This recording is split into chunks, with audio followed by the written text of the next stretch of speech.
All right, dude. So we have three subjects to talk about this time around. There's a lot going on in Barcelona right now, bro. So first things first, we have Rayo Vallecano coming up away again. Third game in a row. Right? Third game in a row, yeah. And then we have, we can go also discuss the PSG and Barcelona drawing PSG and both Chelsea in the Champions League. And then we can go ahead and talk about the potential exit of Fermin. Yeah, dude. So let's go ahead and get the video started with, first things first, let's talk about the Rayo Vallecano game. Yeah. Sunday they play. Who do you think wins? What do you see the lineup? What lineups do you see? What do you think about the game? As Rayo Vallecano historically have been a team that at home, they kind of do give Barca a hard time. Yeah. But they're also a team that surprisingly open up. Right. They're a team that surprisingly do open up against Barca. So, because they are probably going to open up against Barca, I can see Barca winning. But I can also see them giving Barca a scare. Sort of like what happened against Levante, right? Mm-hmm. Against Levante. Although Levante was more of a counterattack, setting back and whatnot. But I'm talking about the counterattacks. Because Barca struggled to defend the counterattacks against Levante. They did, yeah. They struggled. So I think Barca are probably going to face the same situation where they're going to struggle to, defend the counterattacks from Rayo Vallecano. But I can see Barca winning. I think Barca can probably win by maybe 2 or 3 goals. Because like I said, I think Rayo Vallecano are actually going to open up. Now, in terms of lineups though, I do want to see if Flick is going to go ahead and do some more rotations. Because he's been rotating. He hasn't been starting the same team in this past 2 games. So I do want to see if he's going to rotate, because surprisingly, I told you for the last game, De Jong didn't play. He didn't even play at all. Right, he did. I don't know. You know what? To be honest, I'm not gonna lie. I don't know if he was injured or if it was just a technical decision. But just to kind of pinpoint that little subject you just mentioned about Flick rotating. I remember I told you in the beginning of the season, right? I said Flick is gonna have it hard because all the players are pretty much back now, right? Before you had Gavi recovering from an ACL injury, you had Casado who got injured during the season, you had De Jong recovering from the ankle, right? So now you're starting to see a pretty much full squad at his disposal. And then now Flick has to find a way how to keep everybody happy. So with that being said, it's like, I agree with you. I am curious to see, because let's not forget, bro, last weekend when Gavi came in, Casado was kind of struggling, right? Yeah, he was. Yeah. He was kind of struggling. Gavi came in, and honestly, bro, Gavi had a hell of a game. He did. Yeah, it's crazy because he had a pretty good game. But he had a really good preseason too, bro. He did. Yeah, he did. He had a really good preseason.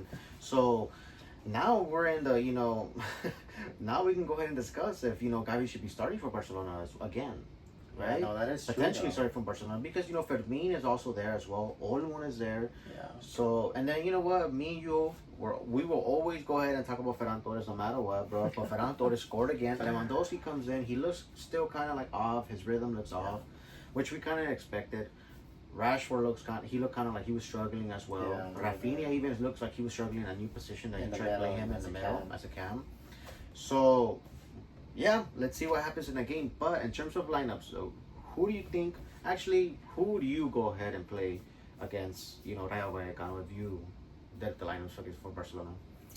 I think the defense and goalkeeper, I think is gonna be the same. I think he's gonna go with Valle, Cubarsí, Araujo, and I am surprised if he's gonna go with Koundé or because he hasn't been playing Koundé. 2 games in a row starting, right? It's weird, yeah. Yeah. So I'm gonna see. I want to see if he does start Koundé or if he sticks with Garcia, because Garcia hasn't been doing a bad job. No, he hasn't. As a right back.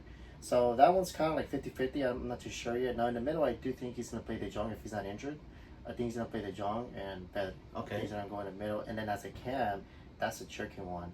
Who do you play? With Fermin, what the rumors are going on. Gavi doing good, and then you have Olmo, who is available as well. I will go with Gavi. You going with Gavi? Yeah, I'll go with Gavi because I like what I saw. Me too. On the previous game. So I'll start him off alongside Lamine Yamal and Rafinha, and then up front, I'll go ahead and start Lewandowski because I think Lewandowski's back. So you think you will start with Lewandowski? Yeah, I will help start him pick up that rhythm? Yeah, because I don't want to see Ferran Torres, bro. Bro, but he does the shark celebration. And I don't want to see the gold face. Ay, puede conmigo, he says.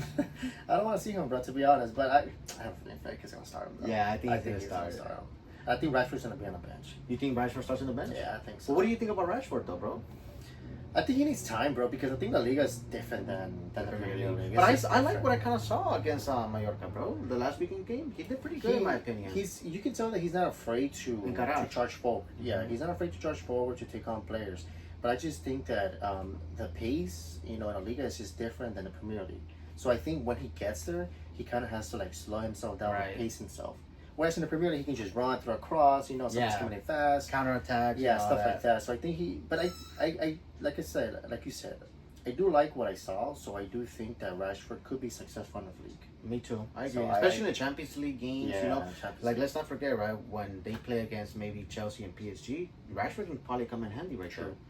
Well, okay, so score-wise, real quick, Barcelona wins? I think Barca win, but I do expect Rayo Vallecano to score some goals. So I'm gonna say 4-2. I agree with you. I actually see just a one-goal victory from Barcelona, max 2. And I see Barcelona struggling if they don't fix their defense, because last game they were struggling in defense, bro. Yeah. So yeah, I agree. let's go ahead and leave it at that so we can both agree Barcelona win. And it's going to be a tough match. Yeah. Yeah. All right. So, Now let's go ahead and transition over, bro, to the next subject, right? Let's go ahead and talk about the potential exit of Fermin, right? Yeah. So I'm gonna tell you two things real quick, right? Supposedly Chelsea had offered initially 58 million, right? And then a report comes that Newcastle has offered 100 million for Fermin Lopez, and then now I hear another report saying that Chelsea has now bumped their offer up to 65 million. Okay. Question for you though: would you sell Fermin for 100 million? And do you see Fermin Lopez leaving? So from what I'm seeing, I think Fermin doesn't want to leave. I think he doesn't want to leave, but I think he might be getting some pressure from the club to maybe accept an offer, because I think Barca need money. So unfortunately, I think Barca may be kind of pressuring him to accept an offer, but I would say that I don't think the 100 million offer from Newcastle is real. I don't think it is. I have my doubts on that one. The reason why is because I think that the Catalan media, that's what I think. I have a suspicion that they're probably throwing that rumor out there to try to get Chelsea to offer more money. Yeah. Because the deadline's coming up. It's like 2 more days, right? 31st? Yeah. So like in 2 more days, that's it. You know, the transfer window it's over. So I think that offer, I don't think it's real. I do think the Chelsea offer is real. But if Barca were even think about selling Fermin for less than what they paid for Olmo, in my opinion, bro, that's just a dumb move. I agree with Because then essentially what they did was they replaced Fermin with Olmo, who is older by 5 years, has more wages, Yeah. and is more injury prone. Okay? So then that wouldn't make any sense. If you do want to let go of Fermin, who loves the club, wants to be there, then it should not be for anything less than 70, bro. I agree with you. Anything less than 70. Anything. If they accept an offer for 65 or less for Fermin, bro, in my opinion, they're giving him away, and they fell for the pressure that Chelsea were giving, because Chelsea know that Barca are desperate. So that's what I think. But I agree with you, bro. yeah, what do you think though? Like, I mean, with this whole thing with Fermin, bro, because you know the first he was with Casado, Yeah. you know, and now it's Fermin. It's just So I think that Barcelona are in a pickle, right? I think we can both agree that Barcelona are in a situation where they find themselves having to sell a player. Yeah. Right? And like you said, at first it was Casado. Yeah. The reports were coming in that Casado, they wanted to really sell Casado. That Casado, you know, they were looking to offload Casado. And I think Casado said no. He was not leaving. Yeah. So I think in this case, it's probably going to be Fermin again. Don't you think that's real quick? I'm gonna interrupt. Don't you think that's kind of curious, bro? Kind of funny how first he was Casado. Yeah. Now all of a sudden it's Fermin.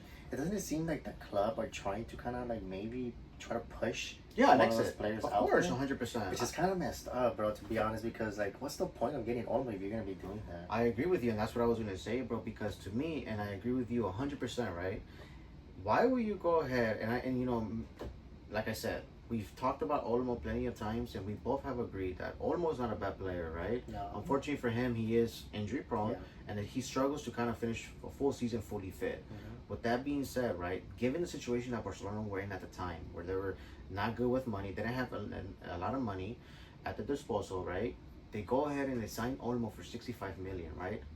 And then you mentioned to me that his salary is like about 10 to 12 million, right? A Yeah. year. Fermin, on the other hand, it's like about 4. bro. 2 million, right? 2 to 4, right? Because supposedly Chelsea are offering 5 times more than what he's making at Barca. Yeah. Which they're offering him 10. Yeah. And he's making 2 at Barca, bro. So with that being said, bro, and I agree with you again, right, on the subject of if Barcelona don't go ahead and get at least 70 to 80 million for Fermin Lopez, we are going to be asking as fans, what the hell is Barcelona doing?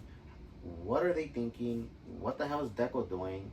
Because at the end of the day, right, let's not forget that Fermin Lopez is young. He loves Barcelona. He he's a canterano for Barcelona, and I feel for Fermin because he reminds me of the situation of Diego Alcantara, where it's not as skillful, not as technically gifted, but in a sense where you can tell they can make it at Barcelona with time. And then you could tell that the player wanted to stay. Right. But unfortunately, the player was given the situation that Diego Alcantara was at the time. He saw himself against Xavi, Iniesta, and Busquets. He was like, no way, I'm going to start. He wanted to start, and look at him. He went to Bayern Munich and Liverpool, whatever. He had good seasons.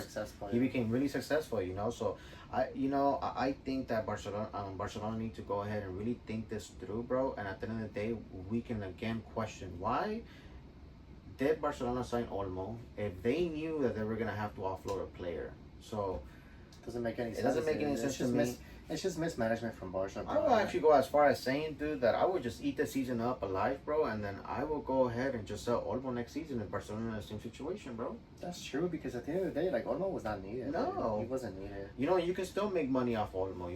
We always talk about the financial decisions from Barcelona, right, with Ferran Torres being able to be sold, with Olmo being able to be sold in this case to make money, generate money, right?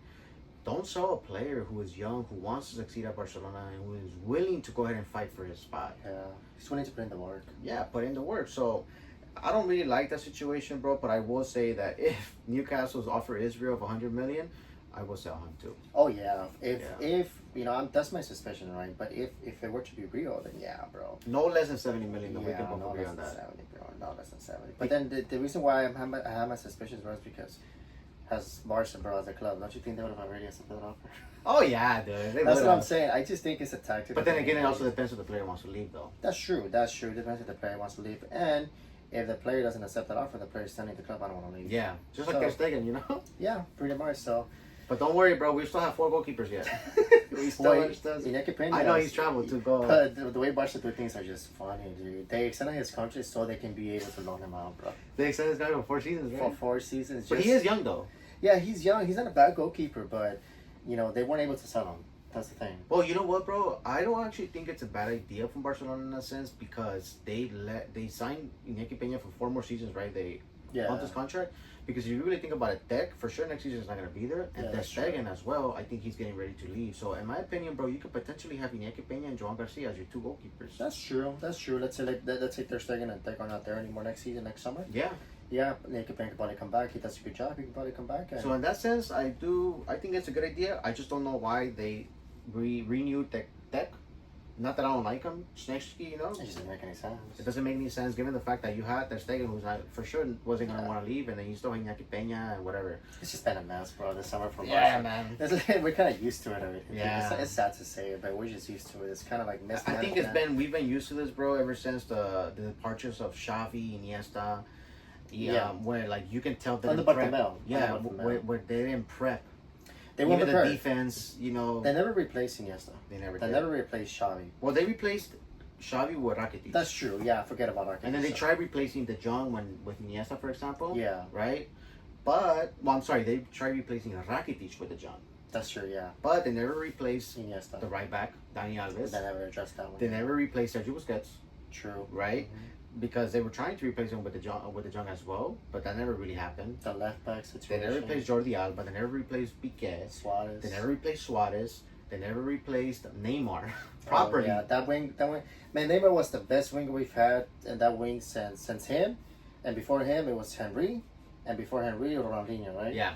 Well, Ronaldinho was like mostly in that wing, Henry too, but other than that, like Barca haven't replaced Neymar? No. Not even up to now, because now we have Rashford, but he's not. Bro, but we have Ferran. Oh, that's true, bro. I forgot. We have Ferran Torres, bro.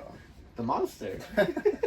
But yeah, dude, well, point is, let's wait and see what happens. I have a feeling, bro, that next week, those reports are going to die down. Oh, yeah, because the transfer window is over, and I think by tomorrow, bro. But then again, I wouldn't be surprised if Fermin goes to Newcastle, because I also think that Fermin wants a starting spot, and real quick, I don't lose your train of thought, but real quick, if he does go to Newcastle, it's good because he's under Unai Emery. Yeah. So he's a good coach, right? I think he'll develop good there. And that's what I was going to tell you. But I don't think Fermin should go to Chelsea, bro. Yeah, I agree.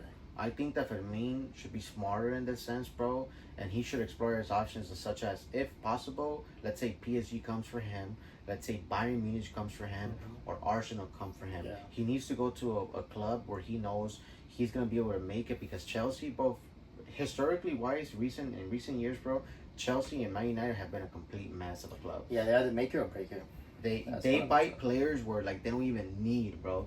Let's not forget, bro. Man United just got eliminated by a fourth division club, bro. I know, bro. I think they're supposedly gonna sack Ruben Amorim. What's his name? Oh man, Ruben Amorim or something like that. Why will you sack him, bro? When you just finished sacking that, then Bro, how many? Oh, that's a whole different. You know that club is how a many mess, coaches bro. has Man U sacked, bro, in the last 10, 15 years? That club is a mess, bro. But look, so we can both agree that if the sell for Fermin Lopez doesn't make sense unless it's about 70 million or more. Yeah, under 70 doesn't make any sense, Right. but above 70, yeah, we can see why Barca would do it. Okay, so now the juicy one, bro. We have the Champions Leagues, came out. Yeah, The draw came out. What do you think, bro? yeah, dude, it's crazy because I remember we talked about it in the summer, during the summer that we wanted to see Barca face PSG. Maybe not so much Chelsea, but Chelsea after they won the Club World Cup, though. Yes, after they won the Club World Cup, yeah, but mainly PSG. Yeah, and I wanted Barca to face PSG, and I remember I told you, I was like, man, I want Barca to get PSG in the quarterfinals or in the semifinals of the Champions League this season. They got them in the group stage, which is good. You know, they got them at home, so I am really looking forward to that one because as the former champion, right, the treble winners, the team that everybody's saying is the best team right now in the world. So I do want Barca to face them, and that one I'm a little bit more confident because it's at home than the one against Chelsea. Stamford Bridge. Yeah, than the one against Chelsea at Stamford Bridge because the one against Chelsea, I think, historically speaking, Barca struggle at Stamford Bridge. They do, bro. So just like we said about the San Siro, right? That Barca were going to struggle at the San Siro. I'd see the same thing happening against Chelsea, where Chelsea they're going to do exactly the same thing they did to PSG. And to Chelsea's credit, they do have the ability to beat any team on one game.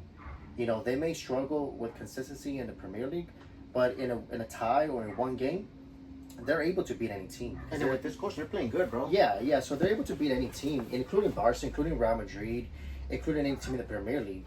So that one, I'm a little bit less confident. To the point where I think Barca can either tie or lose that one. But I think the one against PSG at home, I'm really looking forward to seeing that one because I know PSG are going to open up, and I think Barca can beat them.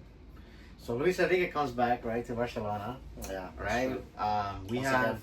the reason why, and I agree with you, I'm more excited. And both games excite me, because, like I said, I want to see Barcelona face against the top clubs in the world, bro. Yeah, of course. And I knew from the beginning of the season, bro, I said that this season was going to be very tough because we have a lot of clubs, right? We have that reinforce themselves. Yeah. We have Chelsea. We have Arsenal. We have Liverpool. We have Bayern Munich, of course. We have PSG, triple winners. We have Chelsea, Club World Cup champions. And then we have City. Yeah. We have Real Madrid, of course. Real Madrid and City, I kind of put them in the same bracket where they're trying to discover themselves once again. Yeah. Xabi Alonso's coming back. Guardiola's struggling to, bring out that next generation of players for City. But when you look at Chelsea, let me break down the game for Chelsea real quick, bro. I've watched Chelsea play this season, and I've watched them play in the Club World Cup, right? Chelsea are very good in the middle, bro, because they have Enzo Fernandez and Caicedo that they don't stop running, bro. Yeah. So, and that middle is going to be very hard. It's going to be a battle, and I think that Barcelona are going to have to pretty much be at their best, right? Yeah. Precise, very good. Not losing any balls. You have Cole Palmer who's balling up too. He's playing really well, bro. And so I think that it's gonna be a good match, and I'm very curious to see what Lamine Yamal can do against Chelsea, an English club In the Premier League. In the Premier League, yeah. That's true because it's gonna be a Premier League stadium. This is when Barcelona and the generational players that hopefully Barcelona are bringing up need to go ahead and step up their momentum. Yeah. Right. And then PSG, right? We look at PSG again, right? We have the return of Luis Enrique. It's going to be an emotional game for him. And then we have Doué, right? Yeah, against Lamine Yamal. Two generational players. Coming up. We have treble winners, PSG.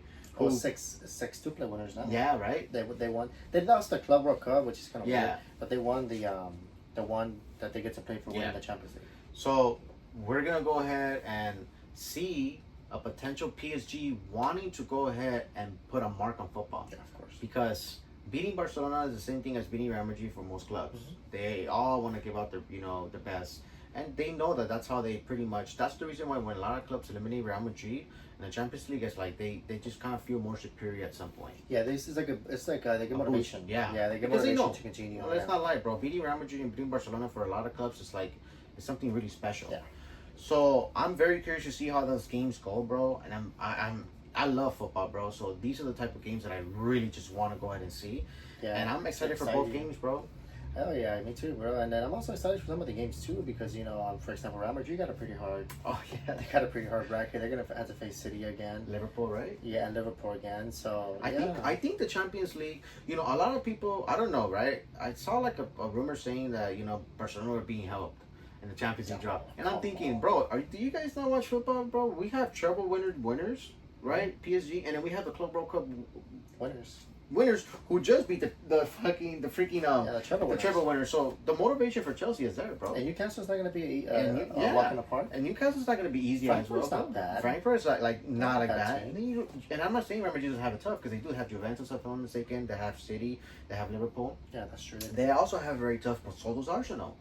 Yeah, Arsenal has a tough. Inter, I know they're going through another, change. Yeah. They have. I have to go to Madrid for some reason. I have to go to Madrid, bro. That's a whole different discussion again. I have to go to They always Madrid. giving headaches to teams that like to open up. So, But the point is, I really want to see what happens.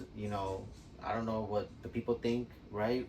What they think about the Chelsea PSG they game. probably think that Barca got the easiest one, but I don't know. I don't think so. I don't think Barcelona got the easiest one. This is not me That's being what some people are delusional, bro. saying. I don't think so. I don't think Barca got the easiest. You one really either. think that people want to go out there and face PSG right now?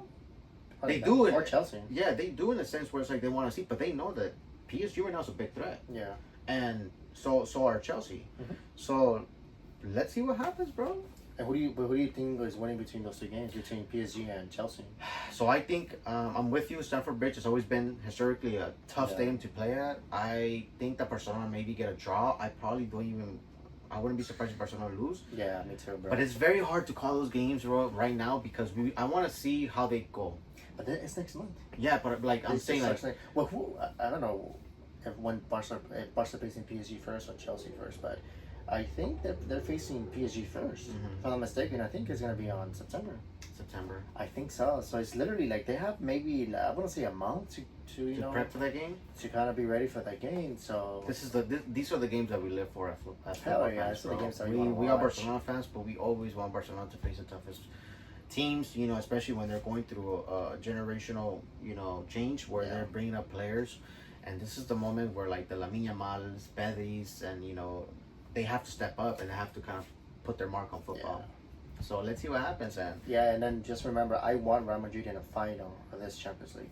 We Quiero won Real Real Madrid. but you know what, bro? I feel like we just ragdogged them last season too That's much, bro. true. Give them a break, bro. Yeah, that's true. We gotta give them a break. I Hey, kind of feel but sorry I for want to them. go ahead and talk about the jerseys too, real quick, bro. Yeah, man. You like them? This is the player issue one. I haven't even taken out the tag. No.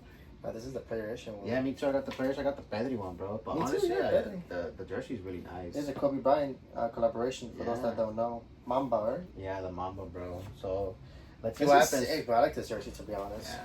Well, let's see what happens, Yeah. and let us know what you guys think about PSG, Chelsea. Let us know about the Fermin's exit. Let's see what happens, bro. See what happens.